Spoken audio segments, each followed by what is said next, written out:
लातूर जिल्हा कृषी साहित्य विक्रेता संघटनेच्या वतीनं आजपासून सर्व कृषी सेवा केंद्र बंद ठेवण्याचा निर्णय घेतलाय। तर या आंदोलनाद्वारे विक्रेत्यांनी सरकार आणि प्रशासनाला काही प्रखर सवाल विचारले। तर खत कंपन्यांकडून व्यापाऱ्यांवर आणि पर्यायाने शेतकऱ्यांवर लादल्या जाणाऱ्या लिंकिंगला जबाबदार कोण आहे? तर जर बियाणे आणि औषधे निकृष्ट निघाल तर उत्पादक कंपनीला सोडून केवळ किरकोळ विक्रेत्यालाच का जबाबदार धरले जाते? तर गुणवत्तेचा दोष असल्यास प्रामाणिक व्यापाऱ्यांना नाहक त्रास का दिला जातो? तर असे सवाल उपस्थित करण्यात आले। आणि हा लढा पारदर्शक व्यवस्थेसाठी आहे असे म्हणत विक्रेत्यांनी शेतकऱ्यांच्या होणाऱ्या गैरसोयीबद्दल दिलगिरी व्यक्त केली आहे। मात्र मागण्या मान्य होईपर्यंत हे दुकान उघडणार नसल्याचा पवित्रा संघटनेने घेतला आहे।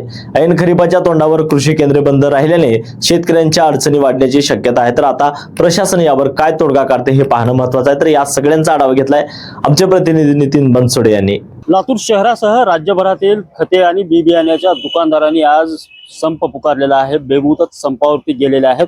आपण पाहू शकतो लातूर शहरातल्या गुळ मार्केट परिसरातले ही खते आणि बी बियाण्याची दुकानं आहेत आणि हे सगळे जे खतं आणि बी बियाण्याचे व्यावसायिक जे आहेत, व्यापारी जे आहेत, ते आजपासून बेमुदत जे आहेत ते संपावर गेलेले आहेत। खत कंपन्यांकडून व्यापाऱ्यावर आणि पर्यायाने शेतकऱ्यावर लादल्या जाणाऱ्या लिंकिंगला खरा जबाबदार कोण असा सवाल या संघटनेने उपस्थित केला। त्यासोबतच सरकारने मान्यता दिलेल्या उत्पादनात गुणवत्तेचा दोष आढळल्यास उत्पादक कंपनीला सोडून किरकोळ व्यापाऱ्यालाच का जबाबदार धरले जातं असंही या संघटनेचं म्हणणं आहे। बियाणे किंवा औषधे निकृष्ट निघाल्यास त्याचा नाहक त्रास प्रामाणिक व्यापाऱ्यानेच का सहन करायचा? त्यासोबतच कृषी निविष्ठा विक्रीमध्ये कोणताही दोष नसताना प्रशासकीय यंत्रणा किरकोळ व्यापाऱ्याचा बळी का घेते? या जाचक अटी आणि अन्यायाविरुद्ध हा एल्गार जो आहे तो या व्यापाऱ्यांनी पुकारलेला आहे। आणि महाराष्ट्रभर जर पाहायला गेलं तर या ठिकाणी लातूर शहरासह राज्यभरामध्ये जे खतं आणि बी बियाण्याचे विक्रीचे दुकानं आहेत, जे दुकानदार आहेत, त्यांनी हा बेमुदत संप आजपासून पुकारलेला आहे आणि त्याचा मोठा परिणाम जो आहे तो या ठिकाणी झालेला दिसतोय।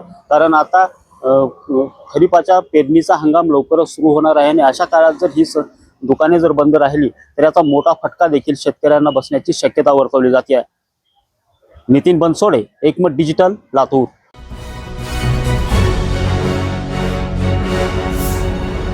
Thanks for watching Ekmat Digital.